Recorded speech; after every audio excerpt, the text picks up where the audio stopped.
Ladies and gentlemen, welcome to It's Rainmaking Time. This is Kim Greenhouse. It gives me great pleasure to welcome Dr. Cyril Wecht to the show today. He is a renowned board-certified forensic pathologist. For the past 54 years, he's personally performed approximately 17,000 autopsies and consulted on an additional 37,000. He's also a lawyer in his home state of Pennsylvania.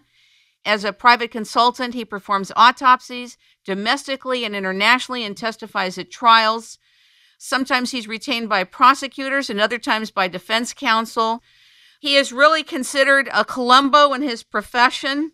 He's lectured and provided seminars in over 50 countries. He's also court qualified in numerous trials and examinations from one side of the country to the next. Many of you have heard of him. He's been on television before in high-profile cases across the world and has stood up to the Warren Commission on the Warren Commission's botched autopsy and forensic examination of John F. Kennedy. And he was the only person that questioned the lone bullet theory. He deserves tremendous respect. It's a great honor for me to have you on the show. Ladies and gentlemen, welcome Dr. Cyril Wecht to It's Rainmaking Time. Good morning. Oh, good morning to you, and I thank you so much for providing this opportunity to me. Kim, it's a pleasure to chat with you and to share some thoughts and respond to some inquiries and maybe special cases and events in the field of forensic science. First of all, even though I don't do what you do, thank God, I share, along with so many other people around the world, a fascination with the realm that you are stewarding. You are in science, you are in law, you are treading very complex, very delicate power circles in your field of discovery. And I thought it would be helpful to explain to the public the chain of command when somebody dies. Who has jurisdiction over the body? What's the circle of people involved when somebody dies in a way that's unexpected or appears to be criminal? Well, the answer is that any death which would fall into one or a combination of the following categories, descriptive categories: violent, sudden, suspicious, unexpected, unexplained, medically unattended. Known, alleged, suggested,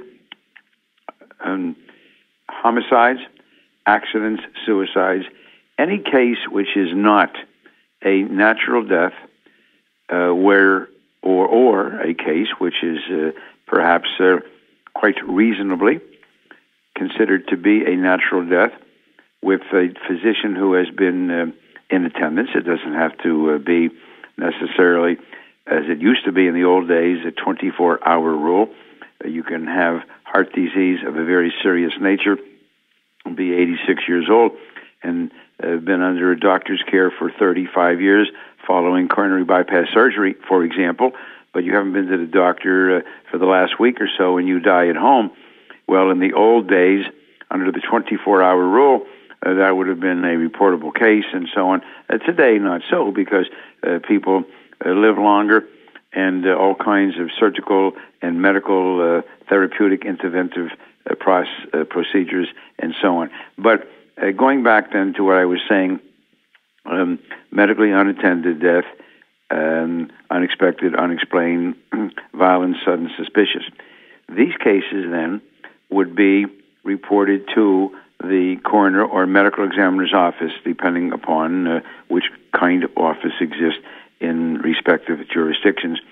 Usually, in the metropolitan areas, they will have homicide detectives handling these cases initially, as well as, of course, the people who are the forensic science investigators from the coroner or medical examiner's office. Under state law, or, well, every state, and the laws of regions that have set up their own ME systems, it is that office which essentially has the primary jurisdiction and authority. Not a matter then competing with anybody.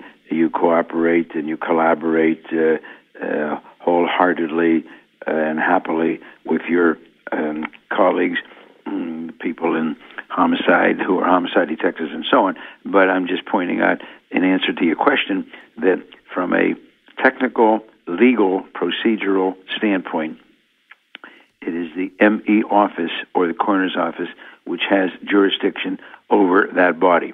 So what happens? The office is notified, sometimes by the police, or the office may be notified first, and they will then call the police. Both entities will send personnel there. The scene will be viewed. If there's someone there who knows anything about it, a family, a friend, a neighbor, what have you, they'll be asked about what they know concerning the decedent and so on. If you get information about medical care, then you'll get in touch with the physician and find out whether that person had a disease process, which quite reasonably could be inferred to have been the cause of death, and so on. And you then make a decision whether or not that will be an ME or coroner's case, or whether it will be released. That decision is made by trained investigators in ME and coroner's offices. Sometimes it's kicked up to the supervisors, and sometimes it's kicked up to the forensic pathologist, or maybe the coroner or the chief. Sometimes it depends on, whether, sometimes things are a close call, a tight call, and so on. From my perspective, you err on the conservative side. You err on the side of assuming jurisdiction and deciding whether or not to do an autopsy rather than release the body prematurely and maybe miss something. So let's say the decision is made and the body is considered to be a coroner or ME case. It is then brought to that facility, and the initial procedures include the taking of a photograph and logging in and proper documentation.